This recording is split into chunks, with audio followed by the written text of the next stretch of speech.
Donc, on sera forcément nécessairement un peu partiel sur la thématique, hein, puisque vous l'avez vu, on a centré l'intervention sur les enjeux de foncier et le renouvellement urbain. Donc, forcément, il y a un pan, pas mal de pans liés au foncier qui ne seront pas abordés, mais pour lancer le contexte, c'est ce qui nous paraissait le plus abordable.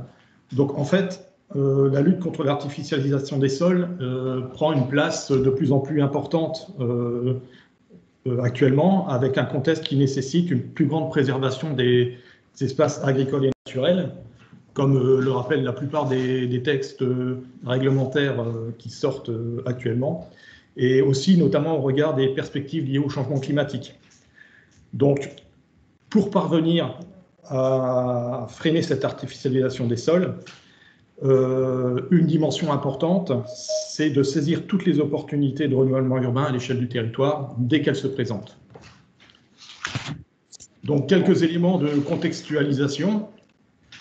Alors, sur cette diapositive, on peut observer les résultats en fait de l'état des lieux de l'artificialisation des sols sur le territoire du SCOT de la région de Flandre-Dunkerque à partir de quelques données de cadrage qui sont issus du nouveau mode d'occupation des sols, OCS 2D, qui a été réalisé par la région au cours de la période 2016-2018. Donc, les carrés de couleur correspondent aux 4 postes principaux de ce mode d'occupation des sols qui sont segmentés entre les espaces agricoles, les espaces artificialisés, les espaces naturels et les infrastructures. À l'échelle du territoire du SCOT, les espaces agricoles représentent 70% de la superficie du territoire et les espaces artificialisés 16%. Donc ce sont les 2 plus grands postes au niveau d'occupation du sol. Alors, on observe sur la période 2005-2015, donc les 2 périodes de référence de cet OCS, de ce mode d'occupation des sols, une progression des espaces artificialisés au niveau du territoire de la Flandre-Dunkerque de plus 72% par an. Plus 0,72%, on est largement au-dessus de l'évolution annuelle constatée à l'échelle de la région, qui est de plus 0,65%. Donc, on voit bien la et l'accélération systématique que prend cette artificialisation des sols à l'échelle du territoire. Et sur cette diapo-là, on observera qu'on a une perte annuelle de près de 120 hectares d'espaces agricoles qui sont principalement au profit des espaces artificialisés. Donc, en fait, en abscisse, on a, entre la période 2005 et 2015, les évolutions de territoire poste par poste. Les espaces artificialisés augmentent de près de 95 hectares par an, eux aussi. Autre mode de représentation, donc là, c'est la représentation qui a été élaborée à l'échelle de l'élaboration du SCOT, hein, donc les travaux de diagnostic, les travaux qui ont permis d'élaborer le document, où on était parti sur une autre base de travail qui était d'examiner les fichiers fonciers et d'en tirer l'artificialisation du territoire.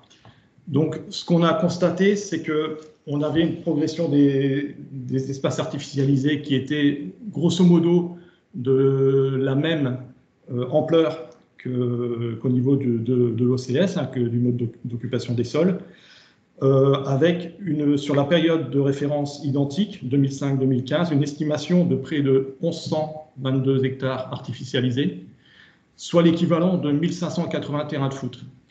Donc, autre référence, les labs communales, en fait, on consommerait sur la période 2005-2015 9 fois la superficie du territoire de Bergue. Donc le tableau à côté de la carte nous montre Le poids de la consommation foncière lié au développement économique, hein, c'est ce qu'il faut peut-être retenir de ce tableau, avec le développement notamment de la zone industrialo-portuaire, et notamment le port ouest, avec le terminal conteneur, le terminal méthanier, qui ont été des grosses sources de consommation foncière durant cette période. On a pu aussi identifier que les équipements pouvaient être aussi un moteur important de l'artificialisation du sol, et notamment le complexe du sportif du Baroque à Grande-Synthe, qui a consommé près de 20 hectares du territoire, et le parc de la Graveline, qui sur la période a consommé près de 75 hectares. Alors, à côté de ça, la part de l'habitat représente moins d'un tiers du volume d'artificialisation constaté sur la période. Donc, on a ici deux sources différentes qui ont permis d'avoir avec des volumes d'artificialisation sensiblement équivalents, mais qui soulignent toutefois l'importance de la progression des surfaces artificialisées à l'échelle du territoire. Alors, le foncier, c'est une ressource très convoitée, très disputée, mais non infinie. Donc, effectivement, la ressource foncière, elle n'est pas reproductible dans le temps. On est sur des surfaces limitées, et d'autant plus que on a une sorte de concurrence entre les modes d'occupation du sol. Donc, le foncier est support de préservation et de développement des espaces naturels et de la biodiversité. Il est aussi une ressource importante et essentielle pour le maintien des espaces nécessaires à l'activité agricole. Et il est aussi le support de l'aménagement, quelle que soit sa nature. Alors, l'habitat, le développement économique, la réalisation d'équipements et de services, et tout cela rentre en concurrence forcément à un moment donné. Donc, on a aussi, depuis quelques temps, l'impact du changement climatique qui est de plus en plus prégnant, avec une évolution des territoires impactés ou susceptibles de l'être, qui peuvent nécessiter des enjeux de préservation de foncier pour l'expansion des crues. Et c'est notamment le cas d'une partie du territoire du SCOT de la Flandre Dunkerque, mais aussi qui peut demander, à cause de ces risques, la relocalisation d'équipements, d'activités ou d'habitations qui seraient menacées par le risque.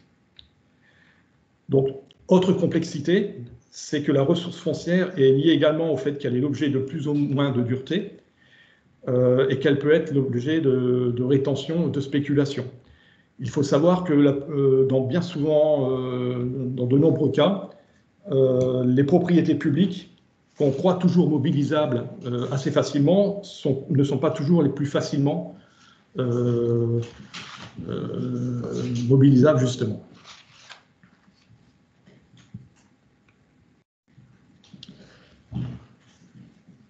Donc, durant les 2 dernières décennies, ce qu'on a constaté, c'est qu'on avait un contexte législatif national qui est évolutif et qui visait une meilleure prise en compte de la ressource foncière. Alors, l'évolution du cadre légal en France, il se fait en lien avec les politiques environnementales de la Commission européenne. Et en 2011, la Commission européenne a donné pour objectif un arrêt d'ici 2050 de toute augmentation nette de la surface de terre occupée. Alors, depuis les années 2000, on a eu un certain nombre de lois qui ont permis justement de limiter la périurbanisation à travers les documents d'urbanisme, et donc la loi SRU en 2000, la loi de Grenelle 2 en 2010, la loi ALUR en 2014, mais on n'avait pas forcément des objectifs très précis qui étaient donnés par la loi. Et donc, en fait, on était plutôt dans une dynamique de limitation de la périurbanisation, une incitation au renouvellement urbain, mais on n'avait pas d'objectif très précis à ce niveau-là. Donc, on a eu aussi plus récemment la loi de modernisation de l'agriculture et de la pêche en 2010, qui a, elle, fixé des objectifs de réduction de moitié à l'horizon 2020 du rythme d'artificialisation des terres agricoles. Et nous avons aussi des orientations stratégiques de la politique climatique, donc avec la stratégie nationale bas carbone en 2015, qui a fixé à terme un arrêt à terme de la consommation des terres agricoles et naturelles, avec une forte réduction à l'horizon 2035, et le plan biodiversité de juillet 2018, qui fixe un objectif de zéro artificialisation nette, mais qui se concrétise aujourd'hui surtout par la circulaire du Premier ministre du 24 août 2020, qui a demandé au préfet d'agir en premier lieu sur l'aménagement commercial. Mais voilà, le cap est donné et on sait vers quelle est la tendance aujourd'hui, c'est de consommer toujours de moins en moins de terres agricoles et naturelles.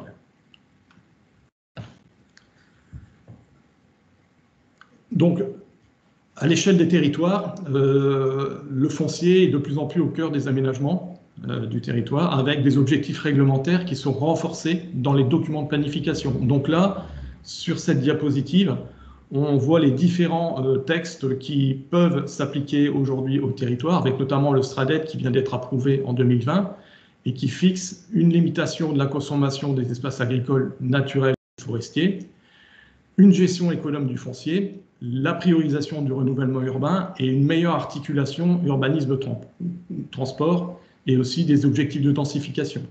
Là, c'est à la charge des territoires d'intégrer ces dimensions et de les traduire dans les SCOT et dans les PLUI.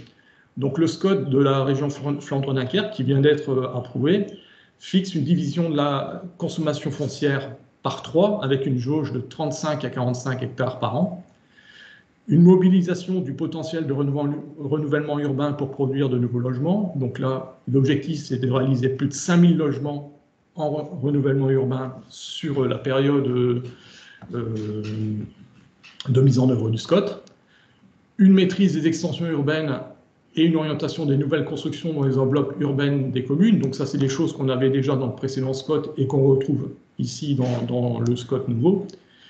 Et une détermination de niveau de densité suivant la structuration territoriale. Donc à l'échelle du SCOT Flandre-Dunkerque, on a des niveaux de densité qui ont été introduits dans le document et qui vont devoir s'imposer sur le territoire, avec 40 logements à l'hectare pour les centres d'agglomération, 30 logements à l'hectare pour les pôles d'équilibre, 25 logements à l'hectare pour les pôles secondaires et 20 logements à l'hectare pour les pôles villageois.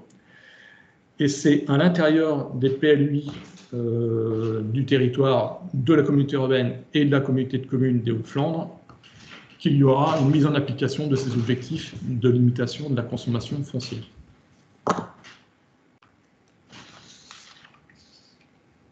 Alors, les enjeux de renouvellement urbain, ce n'est pas seulement pour les grandes agglomérations. Hein, on peut avoir des démarches qui sont réalisables dans les villes comme dans les villages. Donc on a du potentiel à l'échelle du territoire, quelles que soient les échelles de communes, même si effectivement c'est dans les agglomérations qu'on retrouvera peut-être le potentiel le plus important.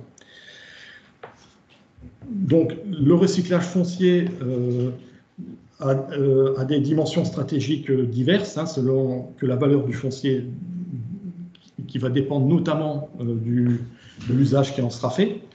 Donc, c'est-à-dire que, a priori, le foncier n'a pas de valeur en tant que tel. C'est effectivement l'objectif avec lequel on va mobiliser le foncier qui lui donnera une valeur forcément, parce qu'il y aura tout de suite, selon le type de projet, une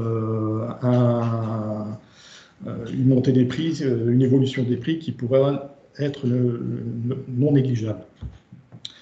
On a aussi une réflexion à replacer dans le fonctionnement urbain du quartier, de la commune et de l'agglomération. Donc on est là sur une réflexion qui doit s'appréhender dans une dimension de projet plus globale, en prenant en compte la considération que le foncier est déjà équipé, même si une mise à niveau peut être nécessaire. C'est quand même un atout important vis-à-vis des terrains qui resteraient à équiper et pour lesquels les coûts seraient peut-être plus importants. Alors, Il faudra aussi porter une attention particulière sur les zones d'activité économique, et y compris commerciale. Donc, c'est des espaces qui sont souvent négligés du point de vue de la recherche des enjeux liés au potentiel de gisements fonciers. Et pourtant, souvent, au sein des zones d'activité, on peut avoir des disponibilités foncières, notamment en réinvestissant des bâtiments en friche, en optimisant l'occupation des bâtiments. On peut constater qu'il y a des bâtiments qui sont partiellement vides et qu'il est possible éventuellement d'accueillir d'autres activités à l'intérieur de ces bâtiments. Mais aussi, on a une dimension qui est liée à l'image des zones vieillissantes, qui sont effectivement peut-être moins attractives que les nouvelles zones. Et là, on a un enjeu de requalification pour en améliorer l'image et pour leur redonner une nouvelle attractivité. Donc, on a aussi, concernant les zones d'activité, un enjeu d'adaptation aux enjeux futurs, notamment pour l'intégration de nouveaux usages. Alors, on pense par exemple au développement pour les énergies renouvelables, qui permettrait de limiter la consommation des terres agricoles. Donc là, les pistes visent surtout le réinvestissement de sites de sols pollués, d'emprises d'infrastructures délaissées qui pourraient accueillir ce type d'aménagement, plutôt que d'aller les implanter sur des terres agricoles ou à proximité d'espaces naturels.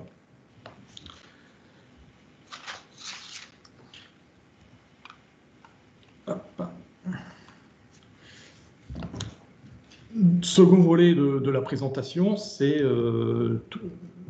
disons une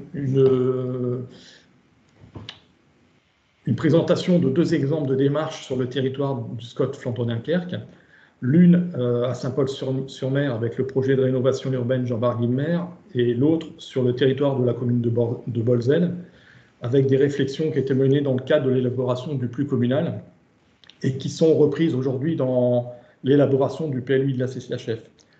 Donc là, c'est pour illustrer des échelles de projets différentes, des contextes différents, mais avec une même ambition de renouveler la ville sur elle-même, avec des objectifs de qualité urbaine, d'économie foncière, d'articulation avec les centres urbains, et comment on peut redynamiser des quartiers existants.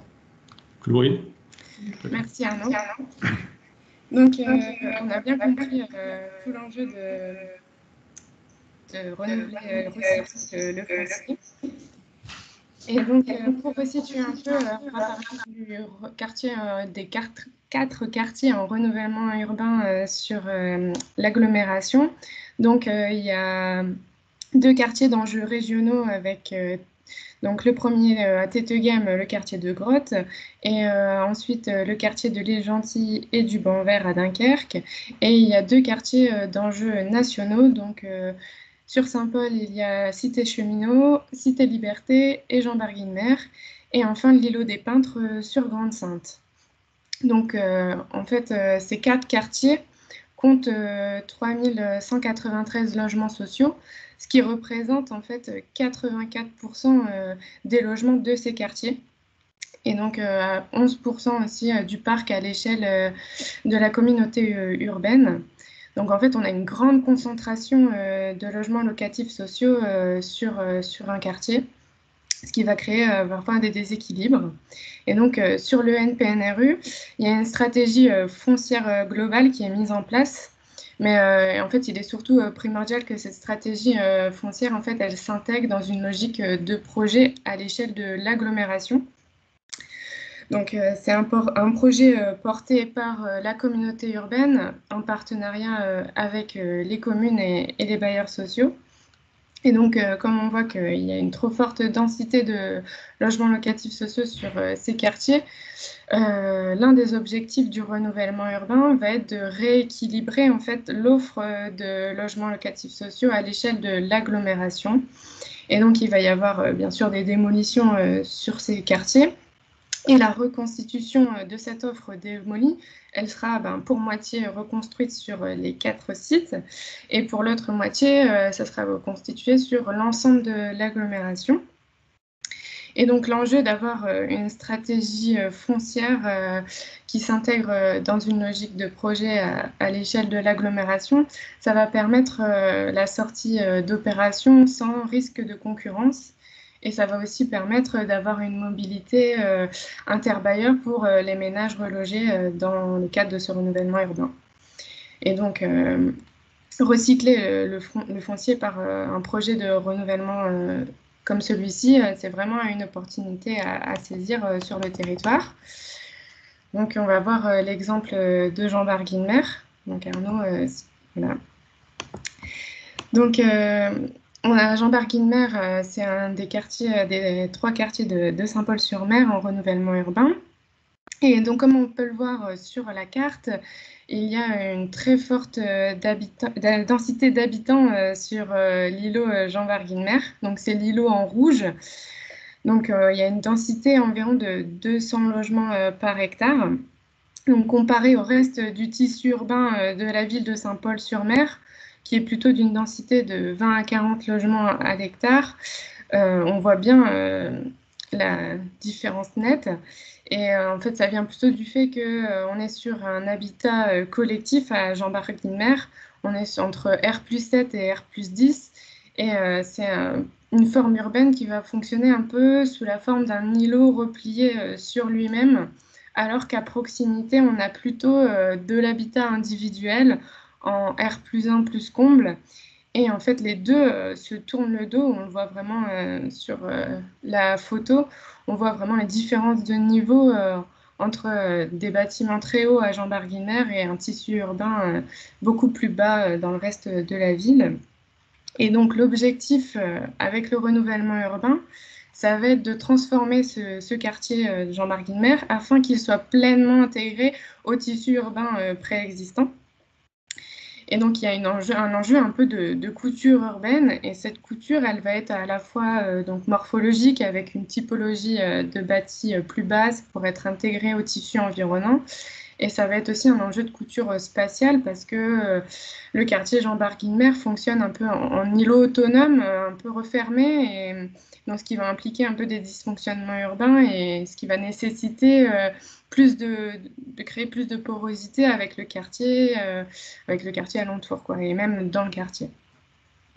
Donc en fait, le projet de renouvellement urbain va mobiliser le foncier afin de redéfinir les limites dans le quartier, de résidentialiser, tout ça pour améliorer le cadre de vie. Et donc cette mobilisation foncière et cette redéfinition des limites, elle va se transformer en opportunité à l'échelle de la ville afin de créer une unité urbaine, mais c'est également une opportunité à l'échelle du quartier lui-même afin de pouvoir s'ouvrir en fait sur le reste de la ville et d'améliorer le cadre de vie. Donc on peut passer à la diapo suivante. Donc avec le projet de renouvellement urbain, qui est là à Saint-Paul, mais c'est valable pour les 4 autres quartiers, ça va être l'opportunité de redéfinir les usages de ce foncier qui est redécoupé afin de permettre donc son intégration dans la ville et dans l'agglomération. Et donc on a une logique, comme je disais tout à l'heure, de projet d'agglomération. Donc l'objectif, ça va être d'arriver à un consensus entre cette logique de projet et celle du foncier. Donc en fait, par la mobilisation du foncier et de son redécoupage, on va pouvoir permettre à de multiples enjeux urbains et répondre aux dysfonctionnements existants. Donc, par exemple, sur Jean Barguilmer, l'un des enjeux urbains, c'est plutôt de proposer une typologie et une forme de logement qui va faciliter la couture et l'ouverture vers les quartiers à proximité, en redéfinissant aussi le réseau viaire et la circulation interquartier et intraquartier. Ça va être aussi un enjeu d'améliorer le cadre de vie par la redéfinition des espaces publics de qualité à l'échelle du quartier et qui va rester ouvert aussi sur le reste de la ville. Donc, ça va être aussi le foncier, cette mobilisation foncière va aussi permettre de répondre à des enjeux fonctionnels, avec notamment la création de nouveaux équipements, commerces, services, qui vont répondre davantage aux enjeux d'aujourd'hui et qui vont être des vecteurs d'attractivité à l'échelle de la ville et qui vont aussi permettre de rayonner à l'échelle de l'agglomération. Donc, on n'oublie jamais cette échelle de projet à l'échelle de l'agglomération. Donc, après la mobilisation foncière, son redécoupage va aussi permettre de répondre à des enjeux sociaux grâce à la production donc de logements destinés à l'accession à la propriété et donc permettre une plus grande mixité sociale. Donc, il faut toujours avoir en tête en fait qu'une politique foncière va être nécessaire pour développer un projet de qualité. Mais bien sûr, ça doit être appréhendé dans le cadre d'une démarche de projet à l'échelle communale et d'agglomération, ce qui va permettre de définir temporellement la mobilisation du foncier et donc la sortie des opérations pour éviter tout risque de concurrence. Donc voilà pour le NPNRU. Ça a été une présentation très brève. Je vais laisser Arnaud poursuivre avec l'exemple de Bolzel.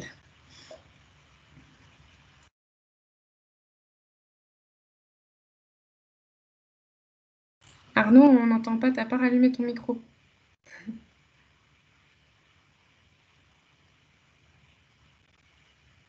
Il s'était coupé. Ah, on a perdu le PowerPoint. Alors, on vous entend bien tous les deux et le PowerPoint est en train de revenir. Voilà. Donc oui, exemple de Bolzel pour effectivement marquer le fait que le renouvellement urbain, ce n'est pas simplement une question d'agglomération importante, mais aussi ça peut avoir lieu au sein des villages. Donc Bolzel, village d'environ 1500 habitants du SCOT de la Flandre-Dunkerque, et qui sera confronté, comme les autres villes et villages du territoire, à devoir imaginer un développement moins consommateur de foncier. Donc, Bolzel, deux exemples que je présenterai ici. Donc, le premier, c'est un projet de requalification d'une emprise d'activité. Donc, ici, en l'occurrence, la coopérative La Flandre, qu'on voit ici au centre de la photo, qui a une intention de relocalisation à moyen terme à l'extérieur du tissu urbain du village. Et on est sur un secteur qui est composé d'une juxtaposition d'activités, donc la Flandre déjà citée, une activité qui est à l'arrière qui est une marbrerie, et on a à l'échelle de ce petit quartier, de ce secteur de la commune, une rupture d'échelle importante entre les constructions qui sont plutôt faites de petites maisons de ville, avec des emprises de silos et d'entrepôts, avec des transitions assez brutales avec les jardins environnants. C'est ce qu'on voit sur la photo. Donc, dans le cadre des réflexions que nous avions eues à l'époque pour l'élaboration du PLU, et ces réflexions ont d'ailleurs été reprises dans le cadre de l'élaboration du PLU intercommunal qui a pris la suite. Donc on a ici un projet de renouvellement urbain aux formes urbaines diversifiées, avec une mise en rapport des formes urbaines avec leur environnement. Donc ici, à l'échelle du quartier, c'est de pouvoir inscrire les opérations d'habitat individuel de type maison de ville en lien avec les maisons de ville existantes et de pouvoir localiser des formes urbaines un peu plus importantes le long de l'axe qui dessert la commune, et de part et d'autre duquel on a déjà des constructions plutôt imposantes. Donc l'idée, c'était d'avoir des hauteurs qui soient plus importantes, des formes urbaines différentes, voire des petits collectifs qui puissent trouver leur place au sein du centre-ville de Bolzel, puisqu'on s'aperçoit aussi que c'était des demandes de plus en plus importante de la part des ménages de pouvoir aussi disposer dans certains bourgs et villages bien dotés en équipements et services d'appartements, chose qui manquait souvent jusqu'à présent dans les villes et villages de la CCHF. Second exemple, mais alors toujours à Bolzel, mais là on n'est pas forcément sur une requalification de friche. Ici, on est plutôt sur la consommation, on est sur de l'artificialisation d'espaces agricoles, mais on est sur une friche agricole. Donc là, l'idée, c'est de pouvoir profiter d'un espace agricole délaissé, aujourd'hui plus d'occupation de la part des exploitants, c'est une ancienne pâture, pour pouvoir redonner un peu d'épaisseur à l'échelle du centre-ville. On voit bien la constitution du village de Bolzel le long de la rue d'Église, et on est essentiellement sur un développement de type village-rue avec des agglomérats qui sont venus se greffer de part et d'autre. Et là, l'idée, c'était de pouvoir conforter le centre-bourg en allant réinvestir cette friche agricole. Donc, le projet qui avait été imaginé et qui se traduira vraisemblablement dans le cadre du PLUI de la CCHS, c'est l'objectif de densification des opérations d'habitat ici en centre-ville, avec une cohérence avec le tissu urbain environnant. Donc l'idée, c'est d'avoir aussi une densité adaptée à ce tissu urbain, ne pas avoir des ruptures d'échelle et ni des ruptures de densité trop importantes. Donc c'est un peu le cas qu'expliquait Chloé auparavant avec Saint-Paul-sur-Mer, c'est de pouvoir avoir un projet qui puisse s'intégrer à l'environnement proche pour ne pas être forcément rejeté et pour être en adéquation avec celui-ci. L'idée aussi, c'était d'avoir des enjeux de qualité des espaces publics, donc avec des aménagements paysagers intégratifs en périphérie, la création d'espaces de proximité au cœur du futur quartier d'habitat, et un objectif de mixité des futurs logements. Donc là, ce qui avait été envisagé, c'était d'avoir du pavillonnaire, des maisons en mitoyenneté, un béguinage, donc pour pouvoir accueillir des populations de personnes âgées normalement qui auraient voulu accéder à des logements plus petits et à proximité du centre-ville. Et tout ça pour influer sur le peuplement et les parcours résidentiels à l'échelle du bourg. On a aussi une dimension d'articulation et de limitation des mobilités par l'intermédiaire de la voiture individuelle. Donc, avec ici, on voit tout un système de réseau piétonnier qui permettrait d'accéder directement au secteur où se trouvent la plupart des commerces et des services de la commune.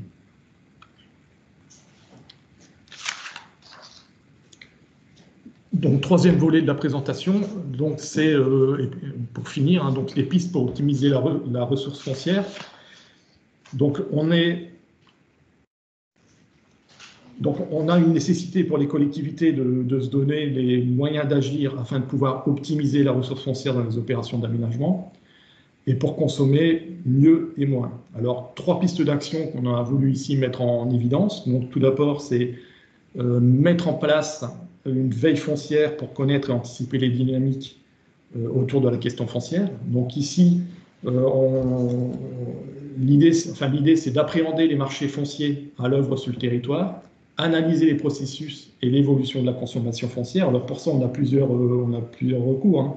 Donc les fichiers déclaration de valeur foncière, les fichiers de transactions immobilières, les fichiers des notaires, qui pourront nous permettre d'avoir une idée des valeurs et des dynamiques des transactions.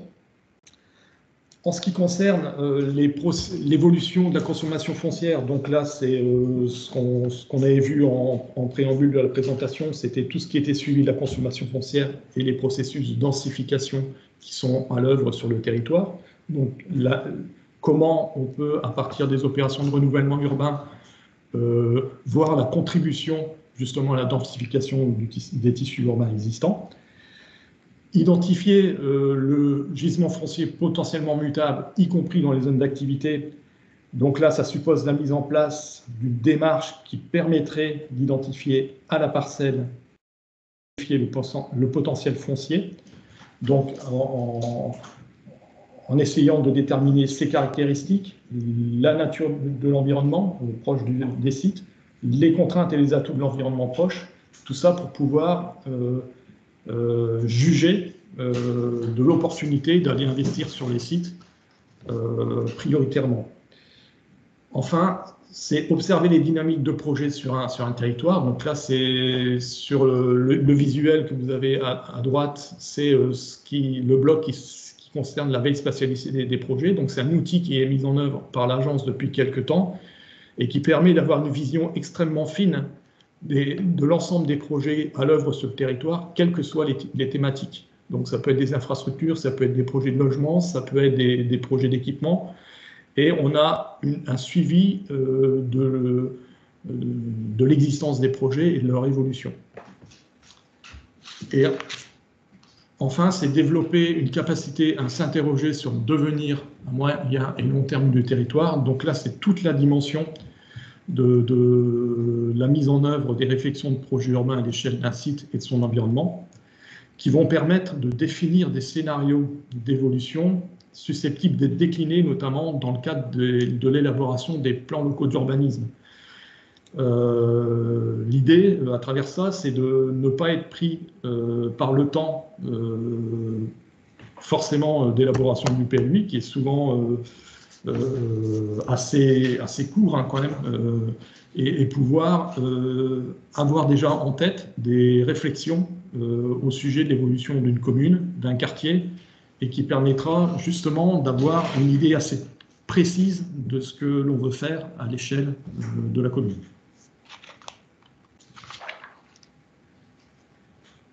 Deuxième champ, c'est la mobilisation du foncier avec les outils réglementaires du PLU. Donc là, on a quelques outils qui vont permettre de concrétiser les politiques foncières mises en œuvre à l'échelle des communes ou des agglomérations. Donc le PLU est effectivement un des principaux outils qui va permettre la traduction du projet de la collectivité, avec le zonage réglementaire qui va fixer la destination des sols, avec aussi un règlement associé. Des emplacements réservés logements, des servitudes de mixité sociale qui s'inscrivent dans le zonage réglementaire et qui vont pouvoir permettre de mobiliser le foncier à des fins précises et assez strictes dans le cadre du PLU. Donc là, on est sur une manière de contraindre l'utilisation du sol. Et un outil qui trouve tout son intérêt dans le cadre des PLU dès l'instant où on a des projets urbains qui sont quand même assez définis, c'est les orientations d'aménagement et de programmation qui vont permettre de guider la mise en œuvre des opérations d'aménagement et inciter notamment à la densification.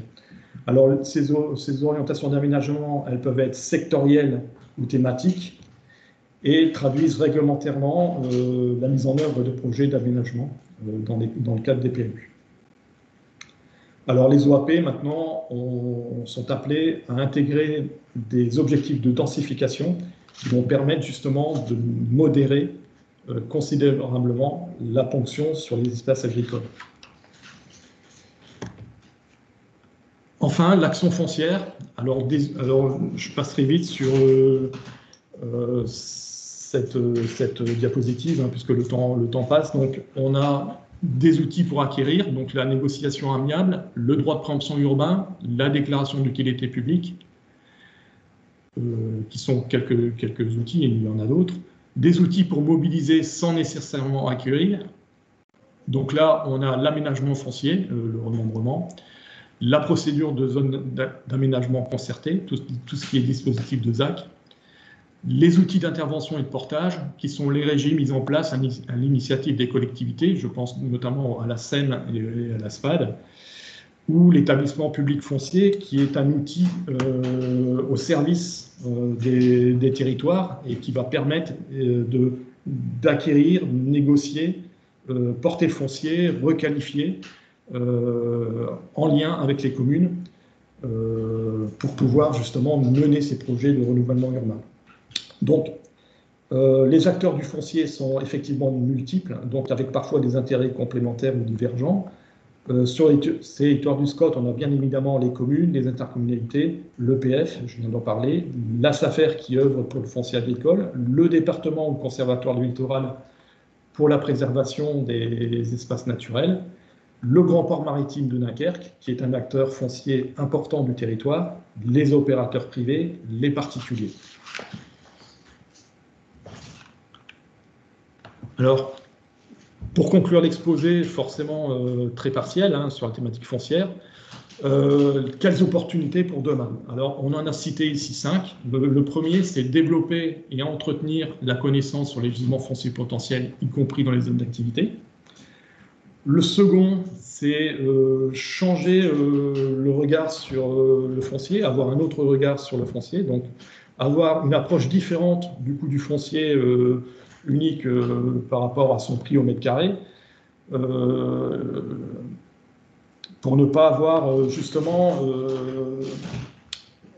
pour appréhender que le foncier peut aussi être projeté sur le type d'aménagement que l'on envisage et qui vont engendrer comme bénéfice pour la collectivité. Donc la modération notamment des déplacements motorisés, le lien social, la préservation de la biodiversité. Donc on n'est pas simplement sur un prix, on est aussi sur un apport en matière de qualité de vie, de cadre de vie, qui vont pouvoir rentrer en ligne de compte. Donc, troisième dimension, c'est de travailler en amont à une échelle de projet adaptée pour définir le foncier à mobiliser prioritairement, et pas uniquement dans une dimension de construction. Le quatrième volet, c'est engager des démarches de projets urbains visant à optimiser le potentiel de renouvellement urbain au sein des secteurs agglomérés. Donc là, c'est pouvoir effectivement réaliser des tests de capacité dès que l'on peut, et en prenant en compte notamment le tissu urbain environnant. Et enfin, c'est trouver des mécanismes financiers pour permettre le financement et la maîtrise foncière. Et là, on pense notamment à un nouvel outil qui vient d'apparaître, c'est le fonds friche, qui a été mis en place dans le cadre du plan de relance pour financer le recyclage du foncier déjà artificialisé, et notamment les friches urbaines et industrielles. On a été un peu long peut-être, mais on va passer aux questions et échanges. Laurent.